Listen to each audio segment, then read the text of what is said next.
Diambillah tuh palu dari dinding di dapur itu, jalanlah dia ke kamar pertama. Di kamar pertama itulah tempat tidur si kakek sama nenek ini. Nggak butuh waktu lama, itu kan menit lah. Pak selesai.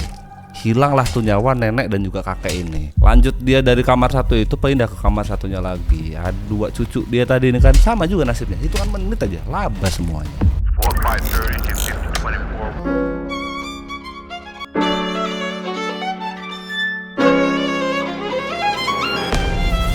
Dari modernnya negara China sekarang kita tarik mundur di tahun 1999. Waktu itu sebagian wilayah besar di Cina tuh waktu itu masih wilayahnya tuh pedesaan.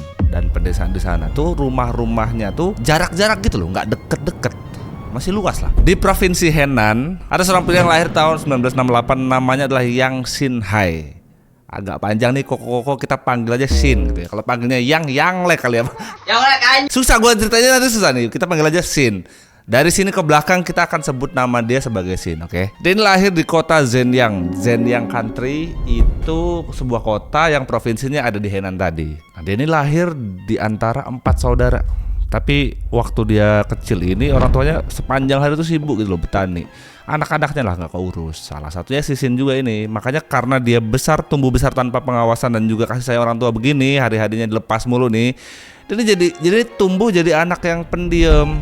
Nggak ansos gitu lah dia, nggak mau ngomong atau bicara sama orang. Dia bener-bener enjoy sama menyendiri gitu lah. Ditambah dengan situasi keluarga dia waktu itu memang ekonominya sulit. Emang dia ini gak ada teman bang? Ada, karena dia sebelumnya sempat sekolah. Tapi sayangnya sekolah ini gak dilanjutin sampai lama lah. Dia gak nyampe selesai sekolah, dia cabut dari sekolah aja. Dengan usia yang masih dini, masih muda banget pokoknya. Dan karena dia gak ada sekolah lagi nih, dia lanjutin aktivitas dia itu dengan kerja serabutan.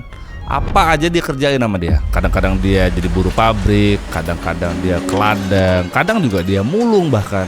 Pokoknya di tahun itu orang-orang di sono tuh ngelihat si Yang Xinhai ini, sini kayak bocah madesu gitu ya, masa depannya tuh suram gitu, nggak kelihatan jelas pokoknya. Nah, long story short, di umur 20 tahunnya si Xin ini, itu tepatnya di 1988, Xin ini untuk pertama kalinya gara-gara kondisi ekonomi dia begitu nih, dia harus melakukan tindak kriminal kejahatan. Nyolong nih bocah.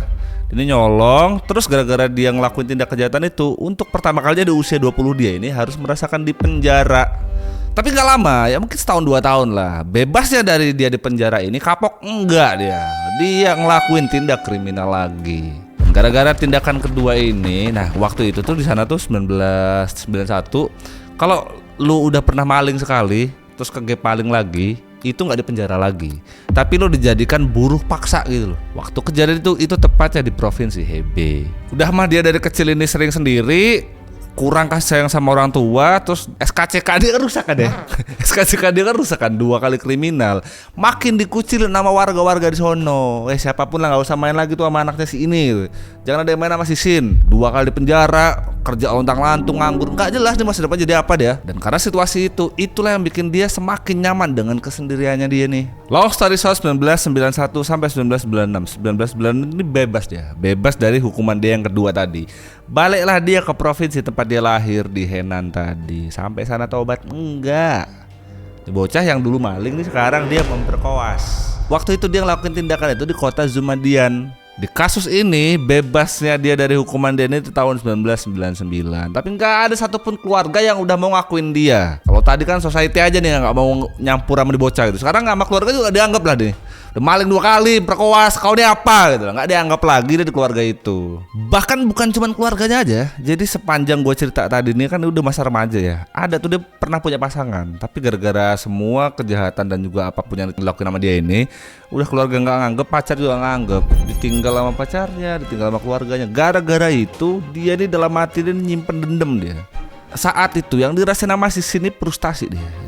Dendam gitu ya, tapi frustasi karena dia nggak punya siapapun yang anggap dia lagi gitu. Kayak keberadaan dia di dunia itu nggak dianggap lagi. Bahkan setelah dia keluarnya dari penjara ini, itu kayak kucing deh cok. Apa sih istilahnya namanya, gitu, pindah-pindah provinsi, pindah-pindah tempat tinggal. Nggak pernah dia punya tujuan hidup netap di tempat satu tinggal yang itu aja gitu ya. Tempat tinggalnya juga random aja. Ada gudang kosong, ada tidur gudang kosong, ada rumah kosong, ada rumah kosong. Kadang juga di pabrik. Basing dia aja lah. Ya bener kayak yang dibilang orang tadi, suram gitu ya. Dia nggak punya tempat tinggal, nggak ada kerjaan. Tujuan hidup dia juga nggak jelas lah kemana arahnya. Ya kata gue mending di penjara sih harusnya. Dia dapat makan gratis gitu.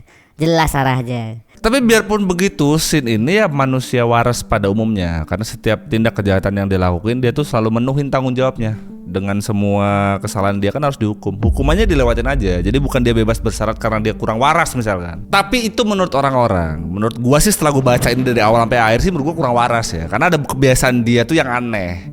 Dia kan enjoy tuh sama kesendirian dia ini. Tapi dia tiap pindah-pindah kayak yang gue bilang sebelumnya tadi, tiap dia pindah tempat dari tempat satu ke tempat dua dan seterusnya, aneh menurut gue. Karena dia tuh perhatiin rumah orang gitu, ngintip-ngintipin aktivitas orang malam lagi nih, malam gitu ya. Malam tuh ngintipin dari jendela rumah orang, dia perhatiin pintu orang yang gak ditutup. Nggak ada tujuan apa-apa, tapi dia seneng aja gitu dari rumah ke rumah tuh kayak gitu aja dia. Yang dia rasa ini seru aja, tapi nggak tahu alasannya apa gitu. Seru aja dia ngelakuin itu. Dia lakuin itu bener-bener keliling provinsi. Jadi di provinsi tempat dia lahir di Henan nih, kayak gitu deh. Pindah satu tempat, ditipin gitu. Gitu gue tiap malam.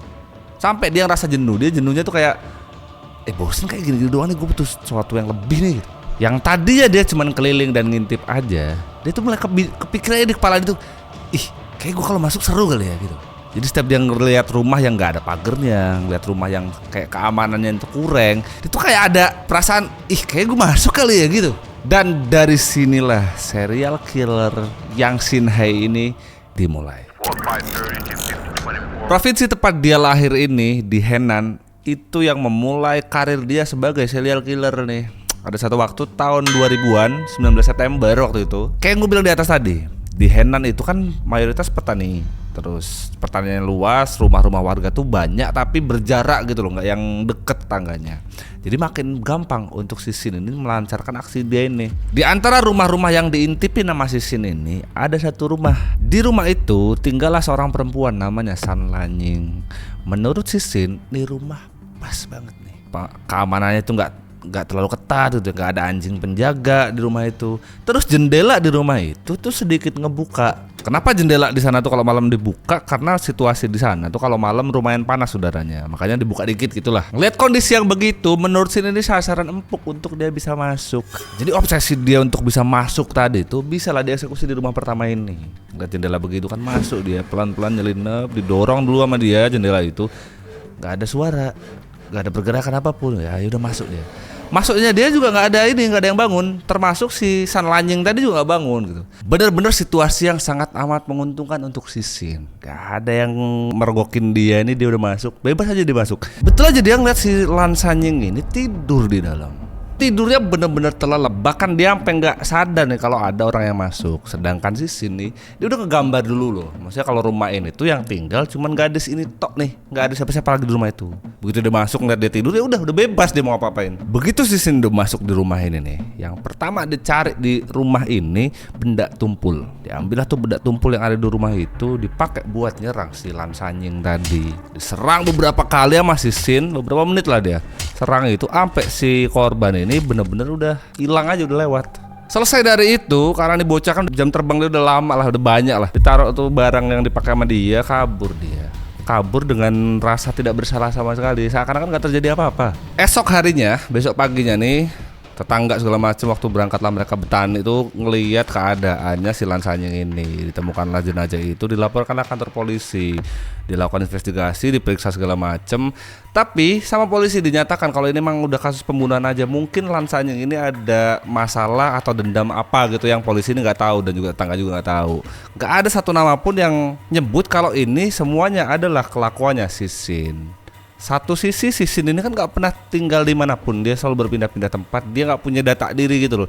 Jadi makin susah untuk dideteksi. Dan kasus pertama ini yang bikin si Shin tuh ngerasa tantangan dia yang tadi nih mulai kejawab. Tadi kan dia nengok-nengok rumah doang, ngintip-ngintip doang, bosen kan. Setelah malam kejadiannya si Lan Sanying ini, dia mulai ngerasa kayaknya gue nemu mainan baru nih. Dan bener aja, beberapa minggu setelah kejadian itu, di tanggal 1 Oktober 2000, waktu itu tahun 2000-an, tragedi besar ini terjadi lagi. Jadi ada di salah satu pinggiran ladang gitu, ada satu rumah yang ditinggali oleh 2 orang lansia, kakek sama nenek gitu, sama 2 orang cucu yang masih kecil. Malam itu suasananya tuh tenang, nggak pernah kebayang kalau bakal ada terjadi yang nggak termasuk si datangnya si Shin ini. Nah, si Shin ini pintar dia. Dari 4 sisi rumah kan, bangunan rumah kan ada depan, belakang, samping kanan, samping kiri gitu ya. Dia ngambil bagian yang paling gelap di rumah itu yang nggak ada penerangan lah. Nah itu tepatnya ada di belakang. Masuklah si Sin ini lewat belakang dengan cara yang sama dengan rumah yang pertama. Dia ini masuk dari jendela. Kebetulan di belakang rumah itu ada jendela yang sama, karena situasinya panas kan agak kebuka juga. Terus nggak ada lampu, nggak ada penerangan, jadi masuk dia bebas lah. Masuklah si Sin ini lewat jendela belakang di rumah itu. Yang unik tuh gini nih.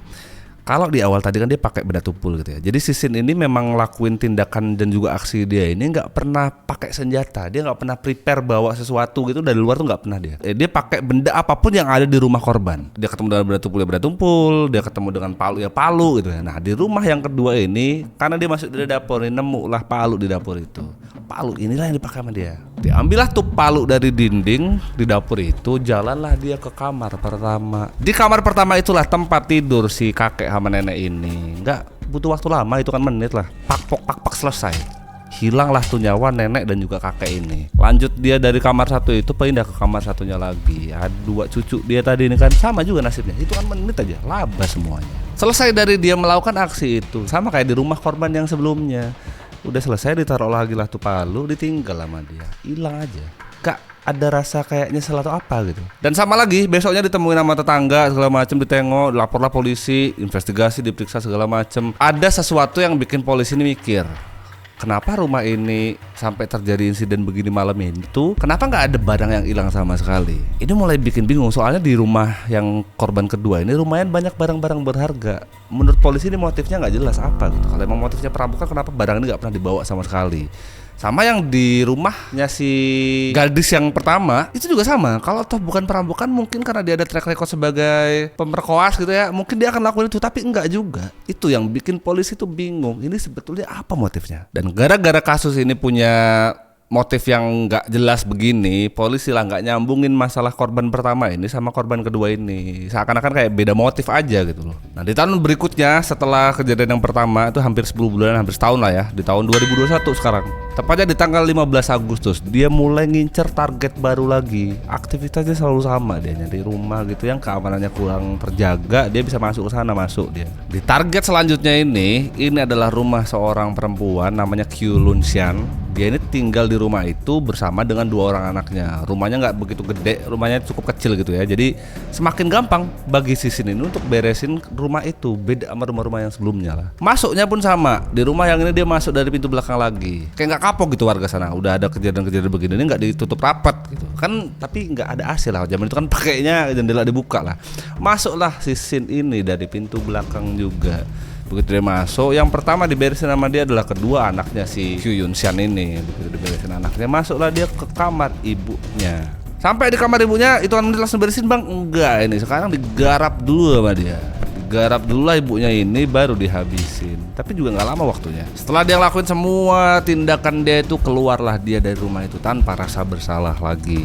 Tapi dia ini pinter gitu ya, nggak di satu tempat gitu. Setelah dapat rumah itu pindah lah dia. Pindahnya dari tetap di provinsi itu, tapi dari desa satu ke desa yang lain. Pindah dia ke kampung yang lain. Pintarnya si Sin ini dia berjarak gitu loh, nggak yang minggu ini terus minggu keduanya dia lakuin lagi. Jadi dia step udah beres kasih jeda sama dia.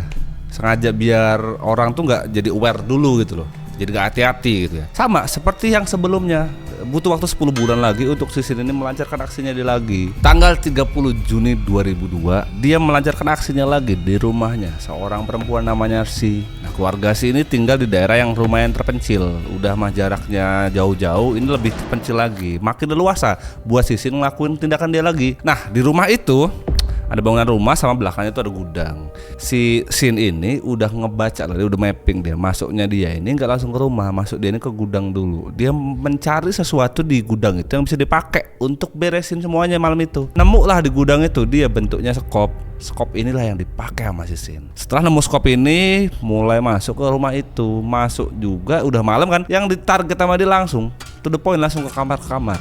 Dari kamar satu kamar lainnya, terus gitu dilakuin. Satu persatu pakai skop tadi itu diberesin lah penghuni rumah itu. Tinggal sisa satu lagi, anak laki-lakinya keluarga Si ini. Nah waktu mau beresin anak laki-lakinya ini, dia sadar gitu loh, sadar kalau ada yang berbahaya gitu. Dia sempet lari dia, dikejar-kejar sama si Sin. Pakai skop tadi itu kejar-kejar sampai selesai juga, habis juga semua penghuni rumah malam itu hilang semuanya. Bedanya di kasus yang sekarang, kalau sebelumnya Palu dan segala macam tuh selalu ditinggal lagi sama Sisin, kali ini skop ini dibawa lah sama dia. Besok harinya sama kayak sebelumnya, datanglah polisi, investigasi segala macam. Kali ini polisi mulai ngerasa kayaknya gue mulai nemu kecocokan deh dari kasus 1, kasus 2 dan seterusnya deh. Tapi gue nggak tahu nih motifnya apa, karena samar, nggak ada tujuan yang jelas gitu loh. Perampokan ke apa nggak ada gitu. Tapi selalu sama, rumah beres semuanya, satu penghuni rumah hilang gitu, sama semuanya. Tahun 2002 di desa Liuzuang, waktu itu di desa itu digegerin dengan penemuan penghuni satu rumah yang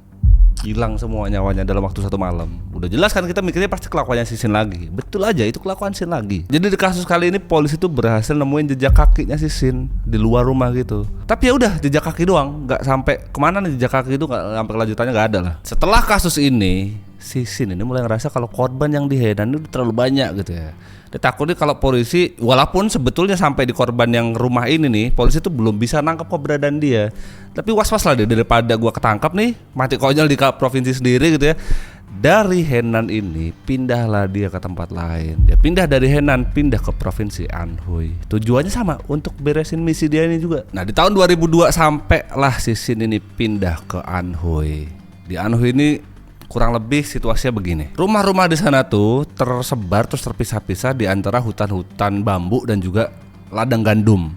Udah gitu, dalam situasi begitu kan gelap gitu ya, nggak ada penerangan yang terang di sana. Ditambah jarak rumah satu ke rumah yang lainnya jauh-jauh. Kondisi itu yang bikin Sin tuh makin diuntungkan untuk beresin misi dia. Ditambah Sin ini kan selalu ngelakuin aktivitas dia ini kan malam hari. Kondisi itu bikin dia bebas gerak tanpa ketahuan siapapun. Kasus pertama terjadi di awal tahun 2002 di provinsi itu. Sama kayak sebelum-sebelumnya. Masuklah dia di rumah itu malam hari, diberesin seluruh penghuni rumah itu dan dia cabut. Bedanya kalau di provinsi ini, dari rumah ini udah beres ini langsung dia pindah. Tetap di provinsi Anhui itu, tapi dia pindah ke desa yang lebih terpencil lagi. Di desa itu sama kayak sebelum-sebelumnya. Dia mantaunya tuh malam hari, masuk nyelinapnya juga malam hari, diberesin satu rumah juga malam itu, sama kayak yang sebelum-sebelumnya. Di Anhui setelah semua kasus-kasus itu, polisi itu mulai bingung dengan semua tindakan kejahatan yang ada di provinsi itu malam itu. Nggak ada barang bukti yang jelas, nggak ada motif yang bisa dicocokin antara kasus satu dan kasus lainnya. Terlebih semuanya kan meninggal, jadi nggak ada saksi hidup sama sekali. Selesainya dari Anhui ini, Sin ini pindah lagi dia provinsinya. Dia pindah dari provinsi Anhui ini pindah ke Sendong. Di Sendong kondisinya berbeda dengan kampung dan juga provinsi sebelumnya. Kalau di provinsi sebelumnya itu terpisahnya jauh-jauh, udah gitu hutan bambu sama gandum. Kalau di Sendong ini rumah-rumah warga di sana tuh terbentang seluas kaki bukit dan juga ladang gandum. Jadi berderet aja gitu. Tapi bedanya kalau di Sendong ini kalau malam hari itu kabutnya tebel. Lagi-lagi Sin diuntungkan dengan situasi yang karena kabut tebel kan nggak ini ya, jarak pandang orang kan terbatas kan ya, apalagi malam hari. Jadi dia makin leluasa tuh untuk melakukan aksi dia lagi. Di sini juga sama deh, masuk rumah warga, random aja dia milihnya. Pokoknya selama ada rumah warga yang kira-kira pengamanannya itu kurang, yang dia bisa masuk menyelinap dengan gampang, masuk dari sana. Nggak peduli penghuninya siapa, nggak peduli di dalam itu ada barang berharga apa gitu. Itulah yang jadi sasaran dia pokoknya. Masuk dari situ, beresin rumah itu penghuninya semuanya kan kayak biasanya. Selesai dari situ, pindah tanpa rasa bersalah sama sekali. Dan karena di rumah yang ada di provinsi Sendong ini nggak jauh jaraknya, nggak susah gitu loh dia buat pindah dari satu tempat ke tempat lainnya gitu ya. Berulang-ulang kali dia ngelakuin hal yang sama di tempat itu. Pokoknya selama situasinya tuh masih memungkinkan, masih kondusif, digas terus sama dia. Kalau dia ngerasa situasi udah mulai gak kondusif lagi, baru dia berpindah tempat lagi. Kali ini setelah dari Sendong ini, pindahlah Sisin ini sampai di provinsi Hebei, di salah satu pinggiran kota Shijiazhuang. Ada satu distrik pemukiman sederhana. Rumah-rumah di provinsi ini lebih rapat dan lebih padat lagi penduduknya daripada provinsi sebelumnya. Terus juga nggak ada kabut atau apa gitu ya. Jadi mungkin kayaknya nggak banyak bisa gerak dia di sini. Tapi sama yang dilakukan sama dia, masuk ke salah satu rumah yang mau digambar sama dia, masuk ke sana diberesin semuanya, udah cabut gitu aja. Nah di provinsi ini yang beda, kalau provinsi sebelumnya tuh ada situasi-situasi yang menguntungkan Sisin gitu loh untuk lancarin aksi dia. Tapi di tempat kali ini udah mah rumah ini berdekatan, terus penerangannya juga lebih ramai lah daripada sebelumnya. Jadi gak banyak sama dia korbannya. Di sini tuh dia cuma korban satu rumah itulah. Setelah dapat satu rumah ini, kabur dia ke kota. Kalau tempat yang tadi ini di pinggiran kota. Dari korban terakhir di provinsi ini, polisi lah mulai sadar kalau semua kasus-kasus sebelumnya ini mulai familiar gitu loh. Mulai bisa dicocokin satu sama lain. Polisi yakin betul kalau kasus yang ada di Henan, ada di Anhui, ada di Sendong, sampai yang ada di Hebei tadi, semua dilakukan oleh tangan pelaku satu orang yang sama. Beberapa bulan setelah korban terakhir ini, si Sin ini udah kayak sebelumnya gitu loh, dia melalang buana gitu, pindah sono, pindah sini, pindah sono, pindah sini. Terakhir itu dia pindah dari kota Chenghu, dia pindah ke kota yang lebih rame lagi, yang penduduknya lebih padat lagi. Nekat kali dia ke tempat yang lebih rame, enggak, tapi di tempat rame ini dia enggak ngelakuin aksinya lagi dia. Di tempat yang lebih ramai ini, di kota ini mulailah kerja dia di sini. Nah, di kota ini dia mulai bekerja kan. Kerja dia bukan yang kayak tiba-tiba bener juga ya. Dia masih di tempat-tempat hitam juga dia. Dia kerja di tempat hiburan malam. Nah, di sana juga kerja dia di posisi yang bagus-bagus amat. Dia kerja tuh nyuci piring gitu-gitulah di bagian belakang. Yang upahnya juga gak gede-gede juga. Nah, di tempat inilah waktu tanggal 2 November 2003, di tempat kerja dia ini kebetulan tuh ada polisi yang razia gitu loh. Ini bukan razia yang emang nyari pelaku sebelum-sebelumnya. Ini emang udah rutin aja gitu loh. Polisi-polisi ini tuh selain rolling gitu di tempat hiburan malam, ngecek identitas aja. Takutnya ada pekerja ilegal atau ada buronan polisi. Ya gitulah, pokoknya orang yang kira-kira tuh mencurigakan gitu lah. Makanya diperiksa satu-satu datanya. Nah, waktu di tempat kerjanya si Sin ini ada satu jatah nih waktu pas bagian dia untuk diperiksa identitasnya. Si Sin tuh begitu ada polisi begitu terus mau periksa identitas satu-satu, pas nunggu giliran dia ini gemeteran dia, takut bener dia. Polisi ngelihat orang gugup gitu kan pinter kan, ini ada beres nih. Tapi yang ada di pikiran polisi yang periksa malam itu nggak mikir ke sejauh yang korban-korban tadi loh. Mungkin ada imigran gelap lah atau apa gitu ya. Tapi si Sin aja yang udah overthinking dia. Tapi karena kelihatan gugup gitu diminta, sini data kamu nih, diperiksa. Gak banyak cang-cincong polisi, udah kamu ikut aja bapak kantor. Dibawalah si Sin ini ke kantor polisi. Terus sampai kantor polisi, data dia ini, nama dan segala macam kan diinterogasi kan, kasih tahu nama lah segala macam. Data-data itu sama polisi lah diinput ke data nasional yang ada di China. Begitu dimasuk ya kayak SKCK gitu kali ya. Begitu diinput masuk, teng, semua kejahatan dia yang sebelumnya itu, yang dia sempat dipenjara 2 kali itu langsung muncul di sana. Gara-gara semua data itu muncul di sana, polisi langsung mikir, wah, kamu ini gak bener nih, ada yang lain pasti yang kamu sembunyiin. Karena gelagatnya si Sin ini kayak orang bingung gitu loh, gugup gitu loh, gemeteran itu kantor polisi. Akhirnya diambil lah sidik jarinya si Sin ini. Gak cuman sidik jari aja yang diambil, sidik jari diambil sama si Sin ini disuruh tes DNA. Nah, gara-gara tes DNA ini yang ngebuka semua kejahatan dia ini. Dari hasil tes DNA yang keluar ini dicocokin semuanya. Mulai yang ada di Anhui sampai yang pertama kali di Henan, semuanya itu cocok dengan DNA-nya si Sin. Bahkan kasus perkaos juga itu loh. Itu tuh ketawanya dari sinilah. Karena semua data-data ini udah valid nih. Si Sin udah gak ada pilihan lain gitu loh ya. Setiap dicecer dengan semua pertanyaan itu, karena udah ada data jelas ini, udah pasrah lah. Si Sin udah gak bisa ngelak lagi dia. Ngaku lah dia ceritain semua yang pernah dia lakuin dari 4 provinsi tadi. Dari provinsi pertama pindah, kedua, ketiga, keempat, semuanya diceritain. Dari semua cerita itulah dicocokin sama polisi. Nah, salah satu statement jawaban dari si Sin ini ada yang bikin polisi tuh geleng-geleng kepala gitu kan. Tanya kan, karena semua kasus yang udah pernah terjadi tadi yang gue ceritain tadi itu kan motifnya acak, random, gak pernah jelas. Bukan perampokannya, bukan gitu kan. Makanya ditanya lah begitu ketemu, oh ini pelakunya indikasinya inilah ya. Ditanya lah sama polisi, kamu ini motifnya apa? Jawabannya si Sin, nggak ada motivasi yang gimana. Pokoknya setiap saya melakukan tindakan itu tuh, dia kayak ngerasa ketagihan gitu loh. Dapat 1 pengen 2, dapat 2 pengen 3, seterusnya. Gak ada motif apapun. Dia juga nggak peduli kalau orang ini pantas hidup apa enggak. Menurut Sin, hidup mati seseorang itu bukan urusan dia lah. Yang penting apa yang dia pengen ini terpuaskan, itu aja. Setelah dari pengakuan itu dia juga jelasin semua yang dia lakuin gitu ya. Cara dia pindah satu ke tempat lainnya, kapan dia ngelakuinnya, di jam berapanya, terus apa yang dia pakai gitu. Semuanya dijelasin kantor polisi. Setelah semua pengakuannya Sin ini, polisi lah mulai ngubungin antar provinsi di aliansi lah. Yang di Anhui, polisi yang di Henan, ya pokoknya 4 provinsi tadi lah. Polisinya tuh koordinasi lah mereka. Mereka mulai mencocokkan semua data dari tindak kejahatan itu dengan apa yang diakuin oleh si Sin. Dari semua kasus yang dari dulu tuh gak pernah terjawab siapa pelakunya, nyambung semua sama apa yang dikatakan sama si Sin. Pengakuan si Sin ini benar-benar nyambung. Jadi semua misteri kasus itu tuh benar-benar terpecahkan hari itu. Dan dari pengakuan itu juga polisi tuh jadi tahu alasan kenapa Sin ini gak pernah ketangkep. bisa pindah dari provinsi satu ke provinsi lainnya. Itu kenapa? Karena si Shin ini nggak punya data diri gitu loh. Dia nggak ada data diri, nggak ada tempat tinggal, nggak ada kerjaan jelas di mana gitu. Itu yang bikin polisi susah untuk nangkap dia ini. Akhirnya tanggal 1 Februari 2004 kasus peradilannya Shin inilah dimulai. Dari semua data yang udah dikumpulkan polisi dan juga dari hakim ini mulai ditetapkan kalau ternyata jumlah korban itu ada 67. Terus dari 67 ini 23-nya adalah kasus pemerkosaan. Beberapa yang lain tuh nggak bisa disebutin karena nggak bisa dipublikasi karena korbannya masih di bawah umur. Sebelum proses itu selesai ditanyalah sama si hakim. Hakim ini nanya sama si Shin, "Kau ada sepatah dua patah kata nggak yang mau diucapin?" Itu nggak ada. Satu pun sepatah kata nggak ada. Dia cuma jawab enggak gitu. Seakan-akan dia tuh udah yakin kalau endingnya bakalan begini. Makanya pasrah aja yang bisa dilakukan sama Shin. Dan dari situlah tanggal 14 Februari si Shin ini ditetapkan dengan hukuman mati. Dieksekusi mati. Bener-bener dieksekusi. Itu dia serial killer dari monster killer. Ini sering disebut sama media-media di luar dan juga di China itu sebagai monster killer. Karena kasus serial killer ini termasuk yang paling besar sepanjang sejarah modern Cina.